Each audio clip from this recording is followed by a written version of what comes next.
All right, my friend. Hello once again. Welcome back to day 17. We've got a few extra insights, reflections, and highlights from today that we want to talk about, helping you get the most out of our 40-day journey through Abraham's life of faith, looking for clues every day about what it means to have friendship with God and how you could be like Abraham, one of God's messed up friends. Day 17 has us taking a look at Genesis 17, verses 15 through 19, where God has given Sarah a new name and given Abraham a reason to laugh in irony, not in comedy, right? So I've got my reading guide open once again. Showed you my green, yellow, reds in our previous video. I'm curious. I can't wait to see what you've found as well. And so now we're getting into our read and react, or rather, our reflect and respond for today. I think you got a couple of questions that'll get us into some nice conversation.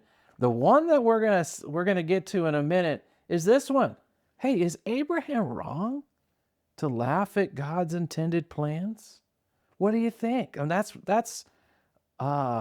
get us into some great conversation. So stick around for that. But first, let's look at another question. It has to do with Abraham and Sarah getting new names from God that signal a fresh start.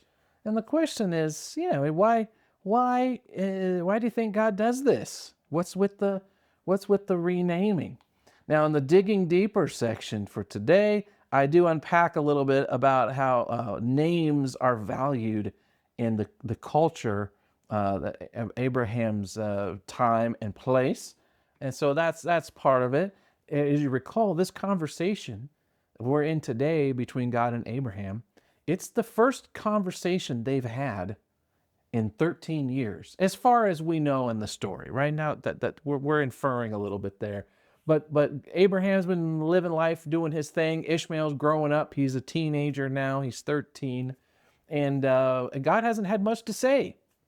And as far as the way the Bible shapes up the story. And so here we come back, and it's fresh start time, right? The Hagar method for accomplishing God's promise, that kind of manufactured method. Abraham is not fully aware of the fact that that's not going to work with God until today, actually. In fact, if you look at the reading for today, Abraham says to God, "May Ishmael live under your blessing." Part of this, right, is because God's suggestion that he and Sarah are going to have a biological son is so ridiculous. Better highlight, letter underscore there. That Abraham's back to his problem solving mode. God, hey, we don't need to go to those extremes. We already have an answer. It's Ishmael, he's right there. And also, for the last 13 years, Abraham has been raising Ishmael as the son that's going to inherit his legacy, the son of promise. God has promised him, right?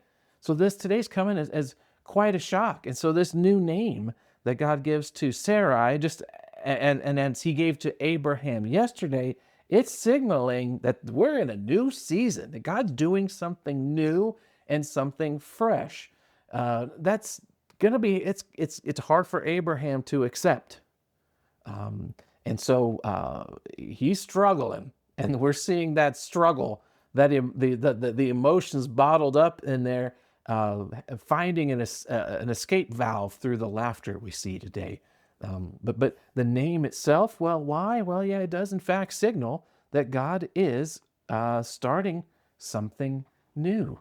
And the thing is, this is something about fresh starts. It's different than how we think of fresh starts a lot of times. God is the one who creates the fresh starts. We don't manufacture the fresh start. Abraham and Sarah did not say, "Hey, everybody, I've changed my name. Call me something new now," right? Hey, me and Sarah got matching tattoos. that signal we're turning over a new leaf, because this is a new season, right? Like they're manufacturing it. No, it doesn't work that way. God is the one who comes to him, breaks the silence, invites him to keep walking forward in God's story with him, and says, we're doing something different now. The New Testament version of this is when you are born again, right? And what Jesus talks about, like in John chapter 3 and elsewhere, to be born again, you have a new life, you have a fresh start. You don't birth yourself again. You are born again through your belief, right? Does that make sense? And so I just think it's one of these little subtle things where we have to keep in mind. And it all goes back to the question of identity, like we talked about yesterday with this circumcision thing. Remember that? The real identity, the kind that speaks into the true you and fulfills your true meaning, your true purpose for living. It's not based on externals, right? You don't buy it. You don't join a group that gives you that identity. It's really conferred on you by God Himself as a believer. Like we've referenced before, how Paul says it is, we are predestined to be conformed to the image of His Son.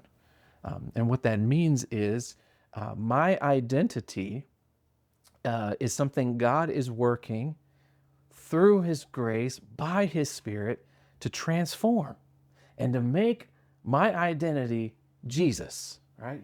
I see Him, how He thinks, what He cares about, and I'm going, He is becoming me, or I'm becoming Him. Not in the place, like Jesus is Jesus, I'm me. But my goal is to become Him to the people and in the spaces where He's placed me, right? And it starts with, I don't decide that. I'm going to be like Jesus. It starts with being born again, giving you a new life and a fresh start. This is kind of what's happening with Abraham and Sarah here. A little bit. It's analogous. It's not a perfect one-to-one, but you get the idea, right? Is Abraham wrong to laugh at God's intended plans? He laughs. Is that bad? And by the way, don't make no mistake. He's not laughing because he thinks it's funny and humorous. Like, oh God, that's adorable. It's Sarah and I are old, and it's not gonna, it's a laugh of scorn. This is when he hears what God has to say, his gut reaction is, that's ridiculous. And is he wrong? He's not wrong at all, right? Well, listen, here's my thoughts on this. We've already seen Abraham come to God with outright statements of disbelief and disappointment, right? So if laughter is Abraham's honest reaction here, that's not a problem. God has been okay with Abraham's honest reactions, even his strong disbeliefs. Remember when he's like thinking he's going to have to give his legacy, his future, his estate to his servant because God, you haven't given me a son. Remember all that? Like very, very hot frustration from Abraham expressed toward God. God didn't bother to phase God one bit, right? So if Abraham's laughing here and it's his honest reaction, which I think it is, of course, that's not a problem. Hey, sometimes God's plans and ideas are so different from ours that they do seem ridiculous, and perhaps so ridiculous that they even seem offensive, right? And if we're honest and we understand the implications of what God's saying, His ideas, His plans, His mindset, it could really get your goat. And that's okay. Honesty is okay. But here's something that's wrong with this scenario, okay? It's not the laughter, it's the response. Take a look at it once again. I'll pull it back up here. Abraham bows down to the ground, but he laughs to himself in disbelief. The disbelief, that's not a problem. It's okay. It's happened before. It'll happen again. God says something pretty wild here, and sometimes we can't help ourselves. We go, that's the craziest thing I've ever heard. Right? That's okay. But it's his attempts to, I don't know, keep up appearances with God here. It's the hiding instead of the honesty.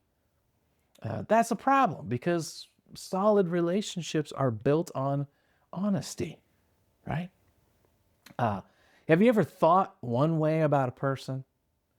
All right, let's get personal for a minute here. You ever thought one way about someone and then acted another? Right? Of course, we've all done it. It reminds me of the smiley face emoji. I'm going somewhere with this. Uh, not the big big smile emoji or the laughing emoji, just the smile one. The one that's like.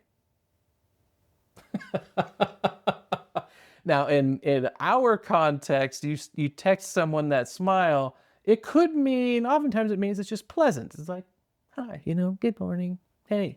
But in other parts of the world, it means something different. And in Asian context, it can mean even something like it's scorn. It's like, okay, buddy. Keep telling yourself that. You're too dumb to notice that I don't really agree with you or like you, so I'm just gonna keep smiling. It's the the Texas version of this is the bless your heart. You know what I'm saying? What Abraham's doing here kind of reminds me of that. It's this, okay, God, yeah, you're great. Your plans are wonderful, and then inside, Abraham's like, are you kidding me? Right? That just keep smiling kind of approach to faith and friendship with God is a real problem. I'm just telling you, if you want to grow as a follower of Jesus, as an emotionally and spiritually healthy person, that just keep smiling mindset really has to go. And so if you're looking at what's wrong with Abraham's response here, it's not laughing because God says something kind of ridiculous. God's okay with the response, but keeping it to yourself, hiding, posturing, that's a problem. As we tie a ribbon on today, it brings up a great moment to, examine our own patterns. How do you respond when you get a new direction from God that runs counter to common sense or blows up your future plans, like what's happening to Abraham? I mean, when God says something ridiculous, do you laugh and then hide it? Keep smiling, put on your happy faith face? Or do you take it seriously, bring the reaction to God, and then maybe even adjust your thinking to make room for what God said that sounds ridiculous? This reminds me of one of the moments that I've enjoyed most, in reading the Bible from cover to cover with people over the course of several years now. There's been hundreds of people at this point that I've been able to read the Bible with, and it's a real joy.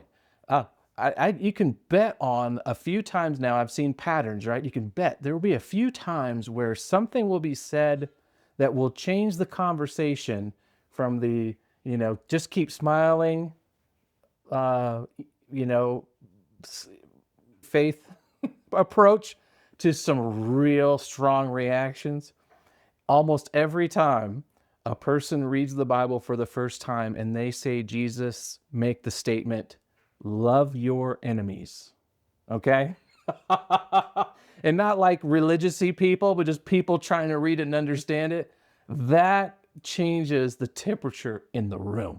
It gets icy cold in there and it goes right into, that's ridiculous. If you love your enemies, they're going to rob you blind or, pillage and plunder. You can't do that. You got to stand up for yourself. Right. It goes so counter to the common sense, to our culture, to our sensibilities, that you laugh. But it's not laughing because it's funny. You're laughing because it's ridiculous, right? Abraham's doing that same kind of response. So the question for us remains, hey, what do I do when God comes to me with something ridiculous that is clear and it shows a distance between how I see things, how he sees them. The pattern that Abraham follows here today, oh, wish it would have gone a little differently for a brother than bowing down externally and then laughing inside, putting on the happy faith face. Wouldn't it have been better if he'd done what he has done before and just say, what the heck? That brings us to the big idea. Abraham laughs inside when he hears God's plans. He's not amused. No, he's confused and upset. He can't believe it. So the question today, the big idea is, how do you respond when God says something that runs counter to common sense or your future plans? And here's the bottom line. In the life of faith, when God says something that seems ridiculous, it's a signal. It's a signal to readjust your priorities and realign yourself with God's perspective.